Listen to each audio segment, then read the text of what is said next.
नमस्कार। आज हम एक ऐसी सोच पर बात करने वाले हैं जो कहते हैं जिंदगी बदल सकती है। हाँ बिल्कुल। एक ऐसी किताब के जरिए जिसने लाखों लोगों को प्रेरित किया है। नेपोलियन हिल की क्लासिक सोचो और अमीर बनो। हमारे पास इसके कुछ अंश हैं और एक कहानी भी है राहुल की, जो शायद हम में से कई लोगों जैसी है। सही कहा। और ये किताब, जैसा कि नाम लगता है, सिर्फ पैसे कमाने के बारे में उससे कहीं ज्यादा गहरी है।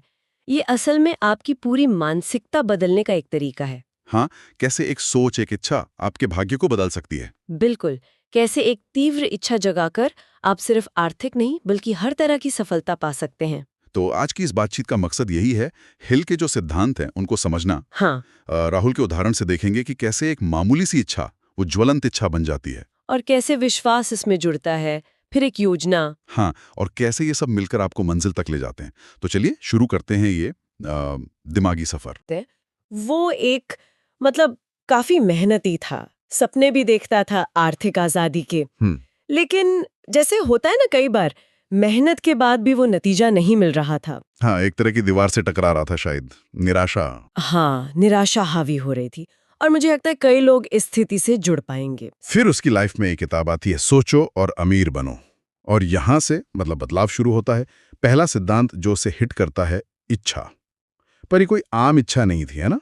नहीं, बिल्कुल नहीं। हिल इस पर बहुत जोर देते हैं। ये सिर्फ एक, कह लीजिए, एक हल्की सी चाहत नहीं है। ये है ज्वलंत इच्छा। ज्वलंत इच्छा। हाँ, मतलब ऐसी इच्छा जो आपके अंदर आग की तरह जले, जो आपके हर सोच, हर काम पर हावी हो जाए। एक जुनून। हम्म। जब तक लक्ष्य मिल ना जाए वो आग बुझे नहीं। हिल तो कहते हैं कि ज्यादातर लोग फेल ही इसीलिए होते हैं क्योंकि उनकी इच्छाएं वो कमजोर होती हैं, टिकती नहीं।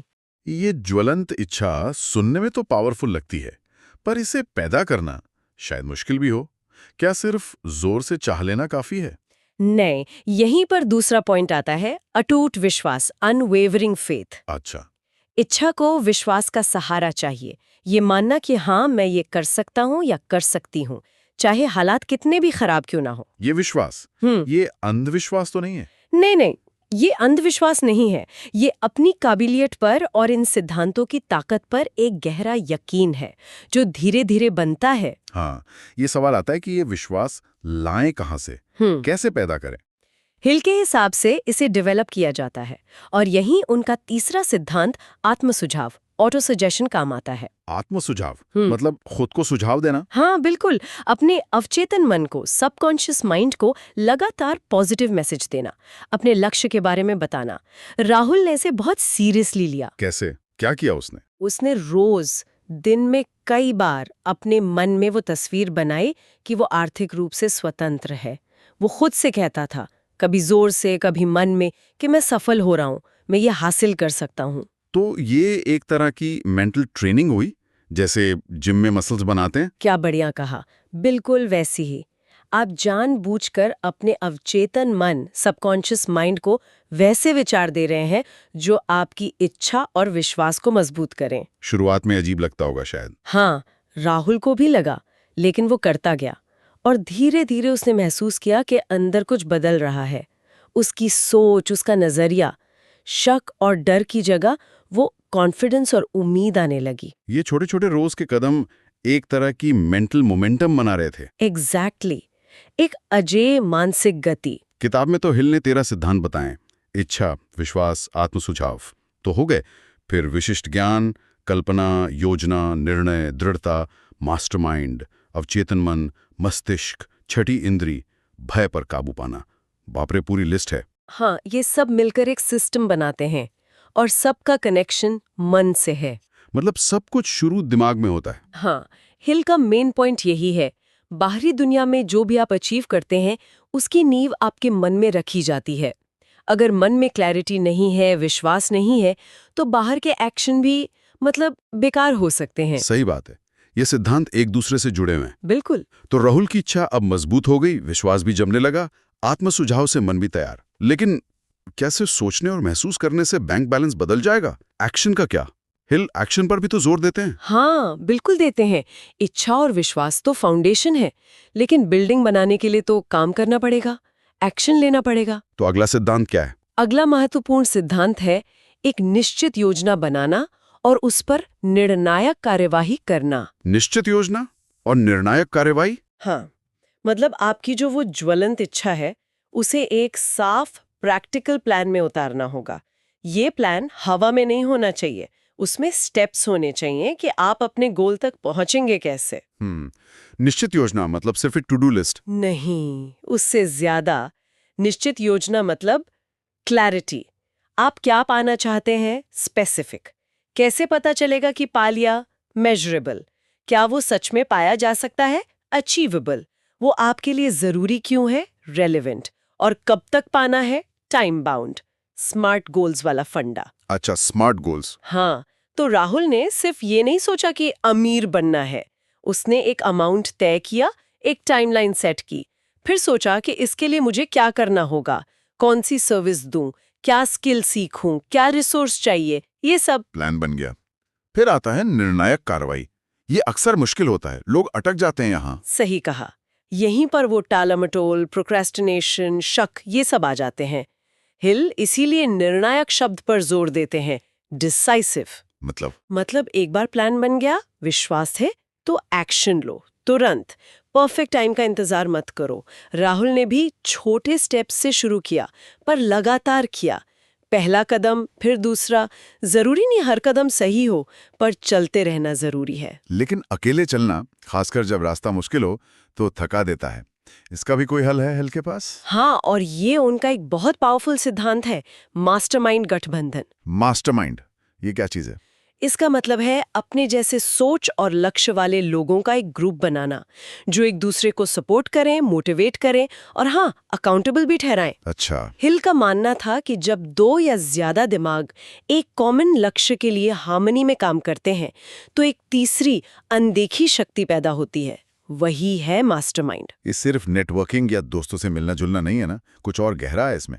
नए आइडियाज देते हैं, कमियों पर उंगली उठाते हैं, लेकिन एक पॉजिटिव माहौल में। तो राहुल ने ऐसा ग्रुप बनाया? हाँ, उसने ऐसे लोगों को ढूंढा जो उसकी तरह आगे बढ़ना चाहते थे। वो लोग रेगुलरली मिलते थे, आइडियाज डिस्कस करते थे, एक दूसरे के प्लान्स रिव्यू करते थे, प्रॉब्लम सॉल्व करते थे और सबसे इम्पोर्टेंट, एक दूसरे को उनकी कमिटमेंट्स के लिए जवाबदेह रखते थे। ये तो बहुत मददगार रहा होगा। हाँ, राहुल ने पाया कि अकेले चलने से कहीं ज्यादा तेजी से वो आगे बढ़ा। ये ग्रुप उसकी ताकत बन गया। इस सफर में जाहिर है फेलियर्स भी आए होंगे, प्लान फेल हुए होंगे, निराशा हुई होगी। राहुल ने इनसे कैसे डील किया? उसका सीक्रेट वेपन क्या था? उसका सीक्रेट वेपन और हिल के हिसाब से हर बड़ी सफलता के लिए जरूरी चीज थी दृढ़ता। दृढ़ता, टिके रहना। हाँ, नेपोलियन हिल ने एक बात कही है जो गांठ बांध लेनी चाहिए। ज्यादातर महान लोगों ने अपनी सबसे बड़ी सफलता अपनी सबसे बड़ी विफलता से बस एक कदम आगे बढ़कर हासिल की है। वाह, मतलब हार मानने से ठीक पहले। बिल्कुल। दृढ़ता का मतलब है हार ना मानना, चाहे कितनी भी मुश्किलें आए, कितनी बार गिरो, उठकर फिर चलना। ये कहना आसान है, पर करना, जब सब कुछ गलत जा रहा हो तब लगे रहना, वही तो असली टेस्ट है। हिल कहते हैं कि दृढ़ता कोई पैदाइशी गुण नहीं है, इसे बनाया जा सकता है, डेवलप किया जा सकता है। ऐसे इसके लिए चाहिए इच्छा की शक्ति, प्लान में विश्वास और शायद सबसे जरूरी आदत। राहुल ने हर फेलियर को अंत नहीं माना, बल्कि एक सबक माना, सीखने का मौका। हाँ, हर बार जब कुछ गड़बड़ होती, वो रुक कर सोचता था कि क्या गलत हुआ, अगली बार कैसे बेहतर करूं। उसने फेलियर्स को टेम्पररी माना, परमानेंट नहीं। धीरे धीरे ये दृढ़ता उसकी आदत बन गई। दृढ़ता तो ठीक है, पर क्या ये भी जरूरी है कि किस दिशा में दृढ़ रहें? कहीं गलत दिशा में ही तो मेहनत नहीं कर रहे। बहुत अच्छा पॉइंट उठाया। यहीं पर विशिष्ट ज्ञान, स्पेशलाइज नॉलेज। हाँ, हिल कहते हैं कि जनरल नॉलेज चाहे कितनी भी हो, पैसा या बड़ी सफलता दिलाने में ज्यादा काम नहीं आती। आपको अपने चुने हुए फील्ड में स्पेशल नॉलेज और स्किल्स हासिल करनी पड़ती हैं। मतलब जैक ऑफ ऑल ट्रेड्स नहीं, मास्टर ऑफ वन। हाँ, कुछ वैसा ही। हर चमकती चीज के पीछे भागने से अच्छा है अपने पैशन या टैलेंट वाले एरिया में एक्सपर्ट बनो। राहुल ने भी ये समझा, उसे सब कुछ जानने की जरूरत नहीं थी, पर जो वो कर रहा था उसमें बेस्ट बनने की जरूरत थी। तो उसने सीखना जारी रखा। हाँ, लगातार अपनी स्किल्स को बेहतर किया, अपने फील्ड में अथॉरिटी बना।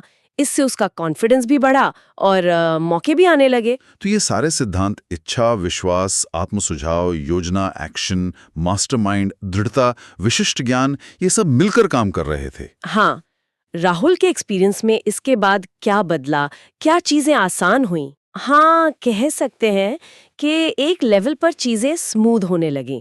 राहुल ने महसूस किया कि अब अवसर खुद उसके पास आ रहे थे, सही लोग सही टाइम पर मिल रहे थे। अच्छा, जैसे किस्मत साथ दे रही हो। हाँ, ऐसा लग रहा था जैसे कोई अनदेखा हाथ मदद कर रहा हो। हिल के हिसाब से ये उसके अवचेतन मन, सबकॉन्शियस माइंड का कमाल था। सबकॉन्शियस माइंड का कैसे? जब आप लगातार अपने मन को पॉजिटिव विचारों, साफ लक्ष्यों और पक्के विश्वास से भरते हैं, तो आपका सबकॉन्शियस माइंड उस लक्ष्य के साथ अलाइन हो जाता है। फिर वो अनजाने में ही आपको सही दिशा दिखाने लगता है, आपको सही आइडियाज देता है, सही मौके आपकी तरफ खींचता है, एक तरह के मेंटल मैग्नेट की तरह। क्या यही वो मिस्टीरियस छठी इंद्री है जिसका जिक्र हिल करते हैं? ये तो सुनने में किसी सुपर पावर जैसा है। हाँ, सुपर पावर तो नहीं, पर हिल इसे अनंत प्रज्ञा से कनेक्ट होने की क्षमता कहते हैं। ये तब डेवलप होती है जब आप बाकी सारे सिद्धांतों में महारत हासिल कर लेते हैं। इंट्यूशन जैसा कुछ। हाँ, आप इसे इंट्यूशन कह सकते हैं, गट फीलिंग कह सकते हैं, या एक तरह का इनर जीपीएस। ये आपको लॉजिक से परे जाकर सही मौकों की तरफ गाइड करती है। वो अचानक से आने वाला आइडिया या इंस्पिरेशन। हाँ, वही जो आपको बड़ी कामयाबी दिला सकता है। हिल मानते हैं कि जब आपकी तैयारी यानी सारे सिद्धांतों का अभ्यास आपकी ज्वलंत इच्छा से मिलती है, तब ये छठी इंद्री एक्टिवेट होती है और ऐसे दरवाजे खोलती है जो पहले बंद लगते थे। राहुल ने भी ऐसा महसूस किया? हाँ, उसने ऐसे मोमेंट्स एक्सपीरियंस किए जहाँ अचानक किसी प्रॉब्लम का सलूशन मिल गया या कोई अनएक्सपेक्टेड अवसर सामने आ गया। इस पूरी प्रोसेस में इन सब सिद्धांतों को लागू करने में सबसे बड़ी रुकावट क्या हो सकती है? इंसान सबसे ज्यादा डरता किस चीज से है? हिल के मुताबिक सबसे बड़ी और कॉमन रुकावट है भय। फियर। हाँ, उन्होंने 6 बेसिक डरों की बात की है। गरीबी का डर, आलोचना का डर, बीमारी का डर, प्यार खोने का डर, बुढ़ापे का डर और मौत का डर। ये तो बहुत गहरे डर हैं। हाँ, ये हमारी सबकॉन्शियस में बहुत गहरे बैठे होते हैं और हमें आगे बढ़ने से रोकते हैं, हमारे विश्वास को कमजोर करते हैं, हमारी इच्छा को बुझा देते हैं। तो राहुल ने इन डरों का क्या किया? इन पर काबू पाया जा सकता है? हाँ, पाया जा सकता है, लेकिन मेहनत लगती है, होश पूर्वक कोशिश करनी पड़ती है। राहुल ने समझा कि डर बेसिकली मन की एक स्टेट है, एक सोच है। तो उसने अपनी सोच बदली? हाँ, उसने अपने विचारों पर कंट्रोल करना सीखा। जब भी कोई नेगेटिव या डर वाला विचार आता, वो जानबूझकर उसे एक पॉजिटिव और कॉन्फिडेंट विचार से रिप्लेस कर देता। आत्मसुझाव का इस्तेमाल यहाँ भी किया? बिल्कुल, न सिर्फ लक्ष्यों के लिए बल्कि डरों को भगाने के लिए भी। उसने ये एक्सेप्ट किया कि आलोचना होगी, फेलियर आएंगे, पर उन्हें अपने ऊपर हावी नहीं होने देना है। अपने मेंटल पैटर्न को बदला। हाँ, अपनी भावनाओं को कंट्रोल करके इन डरों की पकड़ ढीली की। हिल का निचोड़ यही है, अपने मन पर काबू पालो तो तुम अपनी दुनिया पर काबू पालोगे। वाह! जब राहुल ने अपने विचारों को कंट्रोल करना सीख लिया, तो वो काफी हद तक निडर महसूस करने लगा। उसने ये बात दिल से मान ली कि दौलत और सफलता पहले एक मेंटल स्टेट है, हालात बाद में बदलते हैं। तो सफलता मिल गई, पैसा आ गया, डर पर काबू हो गया। क्या कहानी यहाँ खत्म?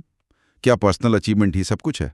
नेपोलियन हिल के हिसाब से नहीं, वो इस बात पर बहुत जोर देते हैं कि सच्ची, टिकाऊ और मीनिंगफुल सफलता सिर्फ लेने में नहीं, देने में भी है। देने में मतलब जब आप सफल हो जाते हैं तो आपकी एक जिम्मेदारी बनती है कि आप दूसरों की मदद करें, समाज में कोई वैल्यू ऐड करें, एक पॉजिटिव विरासत या लेगेसी छोड़ें। सिर्फ पैसा कमाना वो एक खोखली जीत हो सकती है अगर उसका कोई बड़ा मकसद ना हो। तो राहुल ने भी इसे अपनी जर्नी का हिस्सा बनाया? हाँ, जैसे जैसे वो कामयाब हुआ, उसने महसूस किया कि असली खुशी सिर्फ अपना बैंक बैलेंस बढ़ाने में नहीं है, बल्कि दूसरों की जिंदगी में भी पॉजिटिव बदलाव लाने में है। उसने क्या किया? उसने अपने अनुभव, अपनी सीख दूसरों से शेयर करनी शुरू की। उन लोगों को मेंटोर करना शुरू किया जैसे वैसे ही स्ट्रगल कर रहे थे जैसे कभी वो करता था। लोगों को उनकी छुपी हुई काबिलियत पहचानने में मदद की, हिल के सिद्धांतों का इस्तेमाल करके सपने पूरे करने में मदद की। ये तो बहुत अच्छी बात है। हाँ, और ये जो योगदान का भाव था, ये सिर्फ दूसरों के लिए अच्छा नहीं था, इसने राहुल की अपनी सफलता को भी और ज्यादा गहरा और टिकाऊपन दिया। हाँ, एक पॉजिटिव साइकिल बन गया। तो अगर हम राहुल की इस पूरी ट्रांसफॉर्मेशन जर्नी और हिल के सिद्धांतों को समेटें तो क्या की टेकअवेज हैं? पहला, एक साफ ज्वलंत इच्छा, सिर्फ हल्की सी चाहत नहीं। हाँ, बिल्कुल। फिर उस इच्छा को सपोर्ट करने वाला अटूट विश्वास जिसे आत्म सुझाव से मजबूत किया जा सकता है। सही। और फिर उस इच्छा और विश्वास को एक निश्चित प्रैक्टिकल प्लान में उतारना। हाँ, और उस प्लान पर तुरंत निर्णायक एक्शन लेना। रास्ते में जो मुश्किलें आएंगी उनसे निपटने के लिए अटूट दृढ़ता आसान बनाने के लिए वो मास्टरमाइंड ग्रुप, हम ख्याल लोगों का साथ। हाँ, और अपने फील्ड में स्पेशलाइज्ड नॉलेज हासिल करना। बिल्कुल, ये आपको भीड़ से अलग करता है। और इन सब के पीछे काम करती है सबकॉन्शियस माइंड की पावर, जिसे हम प्रोग्राम कर सकते हैं। और शायद छठी इंद्रिय भी डेवलप हो सकती है। हाँ, हो सकती है। लेकिन इन सब पर पहरा देता है डर, जिसे जीतना बहुत जरूरी है। सही कहा। और आखिर में सच्ची सफलता में दूसरों के लिए कुछ करना, एक लेगेसी छोड़ना शामिल है। आपने बिल्कुल सही निचोड़ निकाला है। ये सारे सिद्धांत मिलकर एक बहुत पावरफुल फ्रेमवर्क बनाते हैं। लेकिन सबसे जरूरी बात याद रखने वाली ये है कि ये किताब सिर्फ अमीर कैसे बने की गाइड नहीं है। हाँ। इसका जो बड़ा मैसेज है वो है अपने दिमाग को बदलो, अपनी सोच पर कंट्रोल पाओ, अपनी असली क्षमता को बाहर लाओ और फिर तुम वो जिंदगी बना सकते हो जिसके तुम सपने देखते हो, चाहे वो सपने पैसे के हों, करियर के हों या पर्सनल लाइफ के। ये सेल्फ इम्प्रूवमेंट और ह्यूमन पोटेंशियल को अनलॉक करने का एक मैनिफेस्टो है। वाकई सारी बात घूम फिरकर सोच पर ही आ जाती है। अमीर सोचना ही अमीर जीने की तरफ पहला और शायद सबसे जरूरी कदम है। हाँ, आपकी मानसिकता ही आपकी हकीकत बनाती है। चलिए इस गहरी बातचीत को एक आखिरी सवाल के साथ रोकते हैं। स्रोतों में हिल के 13 सिद्धांत हैं। हमने इच्छा, विश्वास, योजना, दृढ़ता जैसे कुछ मेन पिलर्स पर तो काफी बात की। हाँ। लेकिन क्या ऐसा हो सकता है कि कुछ सिद्धांत जिन पर शायद कम बात होती है, जैसे मस्तिष्क खुद कैसे काम करता है, या अवचेतन मन, सबकॉन्शियस माइंड के जो गहरे राज हैं, इनके बीच का जो कॉम्प्लेक्स इंटरकनेक्शन है, अच्छा। वो नतीजों को इस तरह से एम्प्लीफाई करता हो या कहें कि गुणा करता हो जिसे हम तुरंत समझ नहीं पाते। शायद इन सभी सिद्धांतों का जो मिला जुला असर है वो अलग अलग हिस्सों के जोड़ से कहीं ज्यादा शक्तिशाली हो। ये सोचने वाली बात है, उनका कंबाइंड इफेक्ट। हाँ, ये सोचने के लिए एक दिलचस्प पॉइंट है।